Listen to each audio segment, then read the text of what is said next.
ইরাকের সেই সাজানো নাটক এবার ইরানেও শুরু। বিশ্ব এই সাজানো চিত্রনাট্য আগেও দেখেছে। এখানে অস্তিত্বের ওপর হুমকি তৈরি হচ্ছে এরকম একটা বয়ান তৈরি করা হয়। সংবাদ মাধ্যমগুলো সম্মিলিতভাবে এটি নিয়ে কোনো প্রশ্ন তোলে না। রাজনীতিবিদেরা রণবাদ্য বাজায়, নিরাপত্তার কথা বলে আগ্রাসনের পক্ষে যুক্তি দাঁড় করায়। আগেরবার ছিল ইরাক, আর এবারে একই সাজানো নাটক শুরু করেছে ইরানের উপর। কিন্তু দৃশ্যপটে স্পষ্ট করে ভেসে থাকা একটা জাজল্যমান সত্য সবাই দেখেও দেখছে না। ইসরায়েলের কাছে পারমাণবিক অস্ত্র আছে, অথচ কেউ তাদের জবাবদিহি করছে না। এবার আসুন বাস্তবতাগুলো স্পষ্ট করে বলা যাক। ইরান পারমাণবিক অস্ত্র বিস্তার রোধ চুক্তির এনপিটি সদস্য রাষ্ট্র। তারা আন্তর্জাতিক পরিদর্শনের জন্য আন্তর্জাতিক পরমাণু শক্তি সংস্থাকে আইএইএ অনুমতি দিয়েছে। ফলে ইরানের পারমাণবিক কর্মসূচি সব সময় নজরদারির মধ্যে থাকে। শুধু সম্ভাব্য পারমাণবিক সক্ষমতার অভিযোগেই ইরানের ওপর বিধ্বংসী নিষেধাজ্ঞা আরোপ করা হয়েছে। কিন্তু মনোযোগ দিয়ে শুনুন, ঠিক একই কাজ অন্যদিকে ইসরায়েল এনপিটিতে স্বাক্ষর বা চুক্তি করেনি। ইসরায়েল কখনো আইএইএকে তাদের পারমাণবিক স্থাপনাগুলো পরিদর্শনের অনুমতি দেয়নি। এটা ব্যাপকভাবে বিশ্বাস করা হয়। ইসরায়েলের কাছে প্রায় 90টি পারমাণবিক ওয়্যারহেড রয়েছে। কিছু কি বোঝা গেল ভাই? মূল ঘটনা হল, ইরান পারমাণবিক অস্ত্র তৈরি করলে আইএইএর মাধ্যমে মনিটরিং করা হবে, কিন্তু ইসরায়েল করলে মনিটরিং করা হবে না। এটাই ইহুদি আর মুসলিম দেশের মধ্যে পার্থক্য। যা হোক, মধ্যপ্রাচ্যে একমাত্র পারমাণবিক অস্ত্রের শক্তিধর দেশ ইসরায়েল। দীর্ঘদিন ধরেই তারা বেসামরিক নাগরিকদের লক্ষ্যবস্তু করার প্রাণঘাতী কৌশল অবলম্বন করে আসছে। তারা ধারাবাহিকভাবে আন্তর্জাতিক আইন উপেক্ষা করে আসছে। এটা বিস্ময়কর একটা ভণ্ডামি। এই মুহূর্তে ইসরায়েলের শীর্ষ নেতাদের বিরুদ্ধে গণহত্যার অভিযোগে আন্তর্জাতিক অপরাধ আদালতে তদন্ত চলছে। এটা কোনো তত্ত্ব কিংবা জল্পনা নয়, এখনও সেটা চলমান। প্রিয় দেশবাসী, কষ্ট করে হলেও ভিডিওটি দেখুন কিভাবে বিনা কারণে আমেরিকা ও ইসরায়েল ইরানের পিছনে লেগেছে ইরানকে শেষ করার জন্য। কিন্তু ইরানও অত কাঁচা খেলোয়াড় নয়, সেটা গত 2 দিনে বিশ্বকে জানিয়ে দিয়েছে। তো আর দেরি না করি বিস্তারিত শোনার চেষ্টা করি। গাজা এখন ধ্বংসস্তূপে পরিণত হয়েছে। হাজার হাজার মানুষ নিহত হয়েছেন। শিশুদের দেহ খণ্ডবিখণ্ড হচ্ছে। গোটা পরিবার ধরে জীবন্ত কবর দেওয়া হয়েছে। গোটা পাড়া পুড়ে ছাই হয়ে গেছে। আর এসব ভয়ঙ্কর ধ্বংসযজ্ঞের জন্য যে রাষ্ট্র দায়ী, পারমাণবিক অস্ত্রে সজ্জিত সেই রাষ্ট্রই অন্য রাষ্ট্রকে নজরদারির মধ্যে আনার দাবি জানাচ্ছে। এটাই হল জোর যার মুলুক তার। তবে এটাও সত্য, এবারের যুদ্ধে ইসরায়েল ইরানের কাছে পরাজিত হবেই। তবে এটার মাধ্যমেই মাহাদি হাসান আসবে না। তার আসার জন্য পরে আবারও যুদ্ধ হবে তারপরে। যা হোক, এই ঘটনা আমাদের সেই তথাকথিত নিয়মভিত্তিক বিশ্ব ব্যবস্থা সম্পর্কে কি ধারণা দেয়। এটি আমাদের বলে, নিয়মকানুন শুধু দুর্বলদের জন্য প্রযোজ্য। এটি আমাদের বলে, কিছু রাষ্ট্র আন্তর্জাতিক আইনের বাইরে যে কোনো কিছু করতে পারে। এ কাজে সেই রাষ্ট্রগুলো ভূরাজনৈতিক জোটের প্রশ্রয় পায়, তাদের মদতদাতারা নীরব থাকে। ইরানের ক্ষেত্রে বা অন্য কোনো দেশের ক্ষেত্রে যে মানদণ্ড ব্যবহার করা হয়, সেটা কেন ইসরায়েলের ক্ষেত্রে প্রয়োগ করা হয় না? একটি পারমাণবিক শক্তিধর দেশ গণহত্যার অভিযোগে আন্তর্জাতিক আদালতে বিচারাধীন। কেন সেই দেশ জরুরি বৈশ্বিক উদ্বেগের কেন্দ্রবিন্দু নয়? কেন ইসরায়েলের কাছে পারমাণবিক অস্ত্রভাণ্ডার আছে, সেটা আতঙ্কের বিষয় নয়, অথচ ইরান পারমাণবিক বোমা বানিয়ে ফেলেছে এমনটা কল্পনা করে আমরা কেন আতঙ্কিত হচ্ছি? এই দ্বিচারিতা বিস্ময়কর। বাকি বিশ্বের মানুষেরা এটা ভালো করেই বুঝে ফেলেছে এখন। ইরাকের মূল চিত্রনাট্য ছিল বৈশ্বিক দক্ষিণ এই ভণ্ডামি দেখছে। মুসলিমরাও এটা দেখছে। আর ফিলিস্তিনের জনগণ দুর্ভাগ্যজনকভাবে সেটি প্রতিদিন ভোগ করছে। পশ্চিমা দেশগুলোর নাগরিকেরা তাদের নেতাদের এই দ্বিচারিতা সম্পর্কে ক্রমেই সচেতন হয়ে উঠছে। আপনারা ইতিমধ্যেই বুঝে গেছেন আমেরিকা ও ইসরায়েলের দুই চরিত্র, যার ফলে যুক্তরাষ্ট্র ও এর মিত্রদের নৈতিক কর্তৃত্ব ক্রমে ধ্বংস হচ্ছে। এটি ইরানের পক্ষে দাঁড়ানোর বিষয় নয়। এটি আন্তর্জাতিক নিয়মকানুনের ধারাবাহিক ও বিপজ্জনক অবক্ষয়ের বিষয়। যদি আন্তর্জাতিক সম্প্রদায় সত্যিই পারমাণবিক নিরস্ত্রীকরণকে গুরুত্ব দেয়, তাহলে সব পারমাণবিক শক্তিধর রাষ্ট্রকে জবাবদিহির আওতায় আনতে হবে। কেন ইসরায়েল বাদ যাবে? এটা ইহুদি ও খ্রিস্টানদের ভণ্ডামি।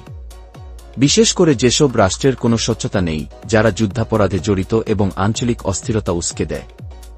ইসরায়েল যদি এভাবে তাদের সহিংসতা ও পারমাণবিক অস্ত্রভাণ্ডারের জন্য প্রশ্নহীন সমর্থন পেতেই থাকে, তাহলে এনপিটি অর্থহীন হয়ে পড়বে। আইএইএ নখদন্তহীন প্রতিষ্ঠানে পরিণত হবে। আর ভবিষ্যতে তারা যে রেড লাইন বা বিপদের সীমারেখা টেনে দেবে, সেটা ভণ্ডামি ছাড়া আর কিছুই হবে না। ইসরায়েলকে শুধু গাজা ও পশ্চিম তীরে তাদের কর্মকাণ্ডের জন্য নয়, তাদের পারমাণবিক অস্ত্রভাণ্ডারের জন্য জবাবদিহির আওতায় আনতে হবে। এটা কিন্তু রাশিয়া, তুরস্ক সহ বিশ্বের অনেক দেশ দাবি করছে জাতিসংঘের কাছে, কিন্তু জাতিসংঘ তো কাঠের পুতুলের মতো, তার কোনোই অস্তিত্ব নাই।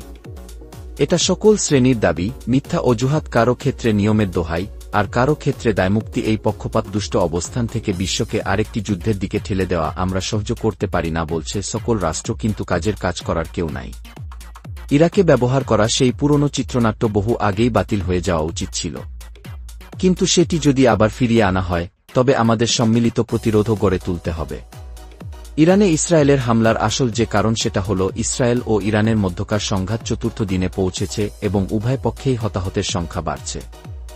যদিও ইরানের প্রতিক্রিয়া ভয়াবহ ছিল, তবে ইসরায়েলি কর্মকর্তারা বলে যাচ্ছেন তাদের চালানো হামলা আরও ভয়াবহ হবে। ইসরায়েল শুধু ফিলিস্তিনির সাথেই বাহাদুরি। ইসরায়েল বলছে ইরানের বিভিন্ন পারমাণবিক ও সামরিক স্থাপনায় তাদের হামলা চালানোটা খুবই জরুরি ছিল এবং সে হামলাগুলো তারা সফলভাবে চালিয়েছে। ইসরায়েল তার জনগণকে এই হামলার পক্ষ সমর্থন করে বিভিন্ন ব্যাখ্যা দিয়েছে। সত্যি বা ব্যর্থে ইসরায়েলের জনগণ চায় না ইরানের সাথে ইসরায়েল যুদ্ধ করুক, কারণ সেখানকার জনগণ বুঝে গেছে ইরান দুর্বল নয়। কিন্তু সেগুলোর কোনোটাই আসল কারণটি ব্যাখ্যা করে না। কেন ইসরায়েল সরকার একতরফাভাবে কোনো উস্কানি ছাড়াই এই হামলা চালালো, তার কোনো ব্যাখ্যা এখন পর্যন্ত সন্তোষজনক মনে হচ্ছে না। ইসরায়েল সরকার বলছে এই হামলা প্রতিরোধমূলক ছিল, এর লক্ষ্য ছিল ইরানের পারমাণবিক বোমা তৈরির এক আসন্ন ও অনিবার্য হুমকি মোকাবিলা করা।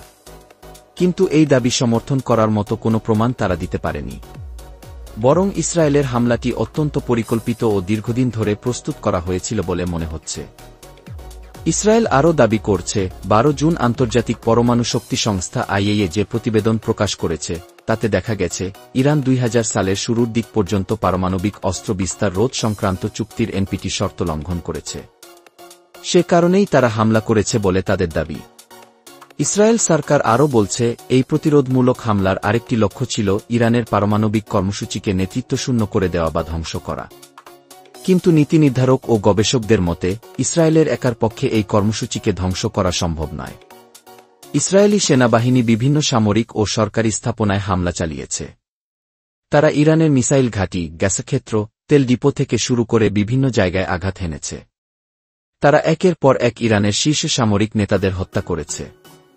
এর মধ্যে সবচেয়ে উল্লেখযোগ্য হচ্ছেন সাবেক প্রতিরক্ষা মন্ত্রী আলী শামখানি। তিনি ইরানের সর্বোচ্চ নেতা আয়াতুল্লাহ আলী খামেনির ঘনিষ্ঠ উপদেষ্টা ছিলেন। মনে করা হয় তিনি গত কয়েক মাসে যুক্তরাষ্ট্রের সঙ্গে চলা আলোচনায় গুরুত্বপূর্ণ ভূমিকা রেখেছেন। সম্ভবত যুক্তরাষ্ট্র ও ইরানের মধ্যে চলমান আলোচনায় বিঘ্ন ঘটানোর উদ্দেশ্যেই শামখানিকে হত্যা করা হয়েছে। যেভাবে এই হত্যাকাণ্ডগুলো ঘটানো হয়েছে তাতে বোঝা যায় ইরানের সরকারি কাঠামো ও নীতি নির্ধারণ প্রক্রিয়ার সব স্তরে ইসরায়েল নিজের শক্তি দেখাতে একটি পূর্ণাঙ্গ পরিকল্পনা নিয়েই এগোচ্ছে। এটি নেহাতি ইরানের পারমাণবিক কর্মসূচিকে নেতৃত্বশূন্য করার চেষ্টা নয়। তৃতীয় যে ব্যাখ্যাটি দেওয়া হচ্ছে তা হল ইসরায়েলের মূল লক্ষ্য সম্ভবত তেহরানের শাসন ব্যবস্থার পরিবর্তন শুরু করা। প্রধানমন্ত্রী বেনিয়ামিন নেতানিয়াহু প্রকাশ্যেই এটি বলেছেন। তিনি ইরানের গর্বিত জনগণকে একটি মন্দ ও দমনমূলক শাসন ব্যবস্থা থেকে মুক্তির জন্য রুখে দাঁড়াতে আহ্বান জানিয়েছেন।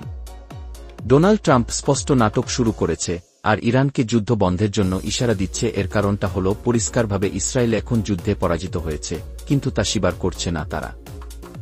কারণ পাশে আমেরিকা গলাবাজি করছে। সারা বিশ্ব যেখানে বলছে ইসরায়েল হেরে গেছে ইরানের সাথে যুদ্ধে, সেখানে আমেরিকায় শুধু নাটক করছে। এদিকে ইন্ডিয়া ট্রাম্পকে এখন নাচাচ্ছে।